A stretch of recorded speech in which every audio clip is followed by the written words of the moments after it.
First, we're building a spider farm to gather XP and enchant my armor. Then, we'll build a giant tower to mark its location. Then, we're building a huge custom birch forest outside of the castle to incorporate it better with the surrounding area.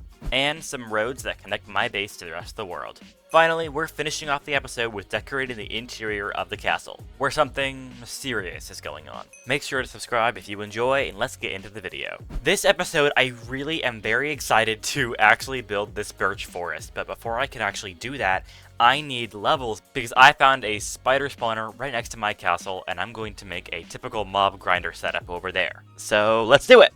First, I started mining out the area that a spider spawner was actually in. Which does seem pretty obvious, but I don't care. Then I added some water, and then a little bit more water, mined out one side of the actual area, made a room for the actual chests and hoppers to go through, made a barrier so I can actually kill the spiders, then got rid of all the torches. And that's it. It's really that simple. Now that we're all done with the spider farm, we can actually begin to start farming XP. Now I don't have an enchanted sword or anything, so this is going to be pretty painful. But the weird paradox is that to get XP, I need an enchanted sword, which I can't get because I need XP to enchant it. But to get XP, I need an enchanted sword, which I can't get because I need XP to enchant it. But to get XP, I need an enchanted sword, which I can't get because I need XP to enchant. And then I have a staircase, which leads me all the way up here, right outside of the base. And the spider spawner chamber is actually right here, but I do think that having a building here that kind of mimics this same style of building right here could be really nice. Maybe like a tower right here that actually would lead into the spider spawner and make it much easier to get XP, getting in and out. I think that would look really, really good and add to the vibe of this whole area, especially once we actually have that forest, which is going to be here soon.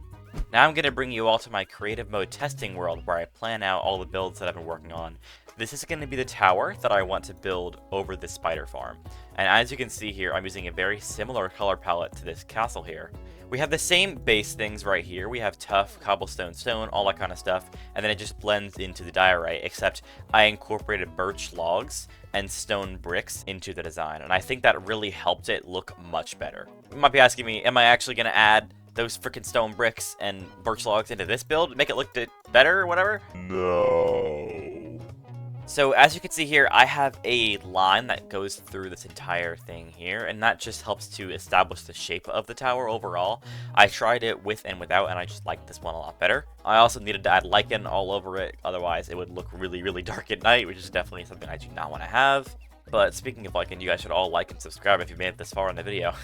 I'm hilarious. But by far, my favorite aspect of this tower as a whole is right here with the shadows underneath the windowsills. Because just like in real life, this build here has these little spots that are shadows to represent the sun going up and down and what light it would cast, or darkness it would cast on the build as the sun moves, to make it more realistic. And now for the tower spire. I have all sorts of blocks to make the shape really, really angular, but also not angular at all. I don't know how to describe it. But we have this thing that just kind of leads up gradually into here. I am incredibly proud of this build, and I think it looks amazing, and I can't wait to see it in the world. So let's build it!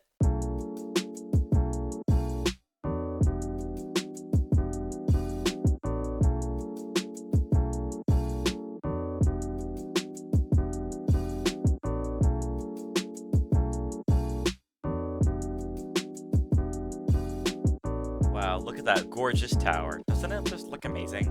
Right, guys? Oh, shoot. You guys can't see the forest yet. Ow. That was lame. Anyway, I actually have already built the birch forest because I am recording some of these things out of sync because I have had several errors. So, unfortunately, I built that whole forest, which I won't show you just yet, but when I do, it's pretty cool. But I built the forest, and I time-lapsed it. It was great. It was really, really cool. And, bad news. It deleted itself. So, I don't have a really cool time-lapse to show you guys, and I can't recover it without rebuilding everything over there. So, please enjoy a very sad time-lapse of me being very sad that I lost this epic time-lapse.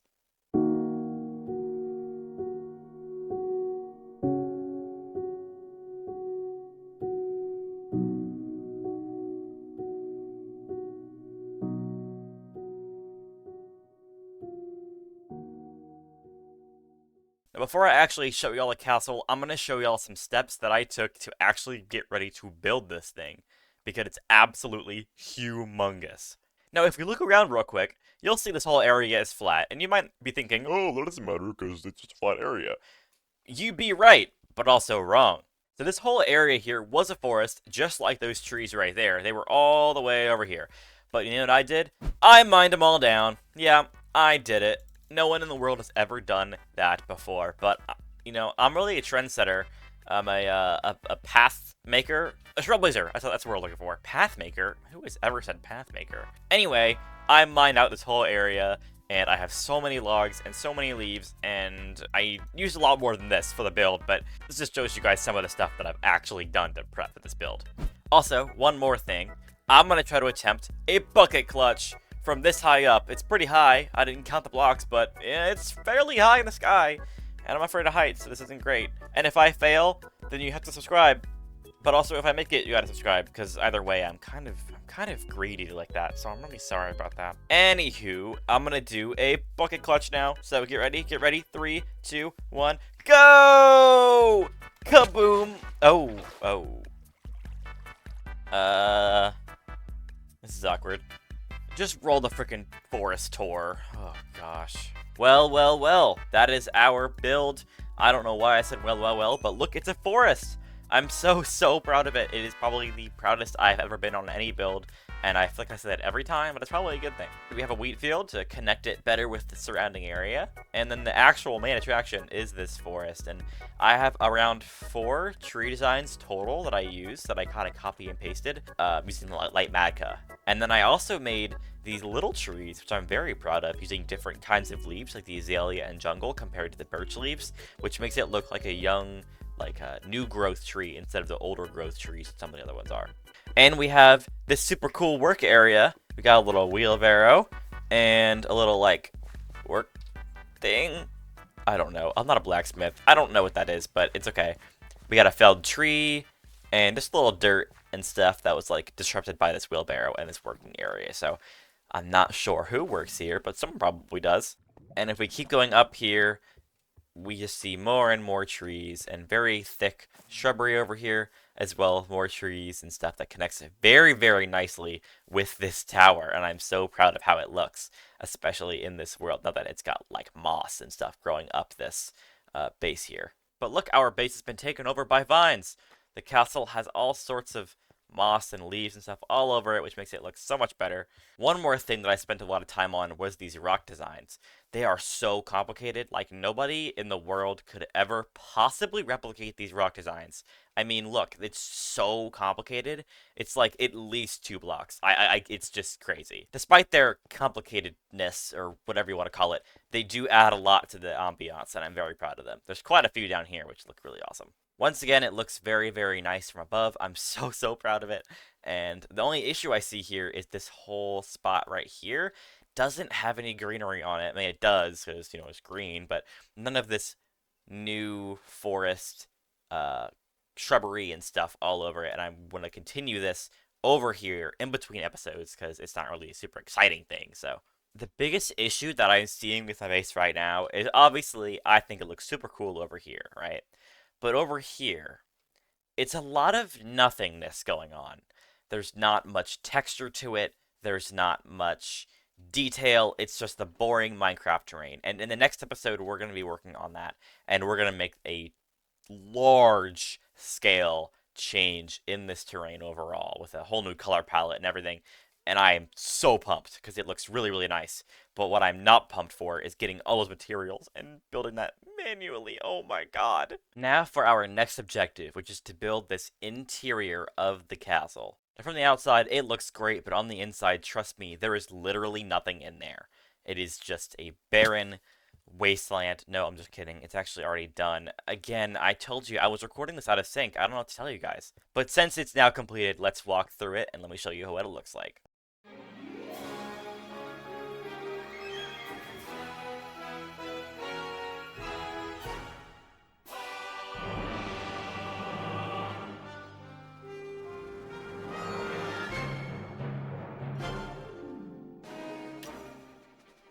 Welcome to the castle, everyone. I am unbelievably happy with how this build turned out. First, let's start here because I'm already sitting here. This is the dining table, aka the banquet hall, aka banquet table, aka it's a table, and I don't know what else to call it. It's a table!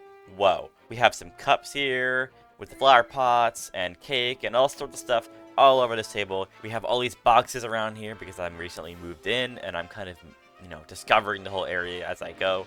But we have paintings all around this building, and it just adds so much to the ambiance, especially with these magical floating candles, because something mysterious is going on. Ooh.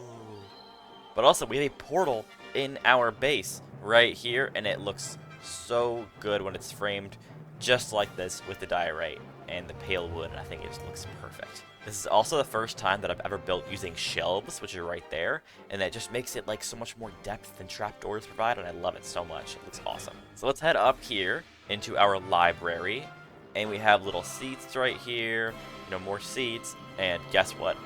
More seats. Yep, you thought you would never be able to sit? Wrong. Think again. You're sitting everywhere. Also, we have tons and tons of books.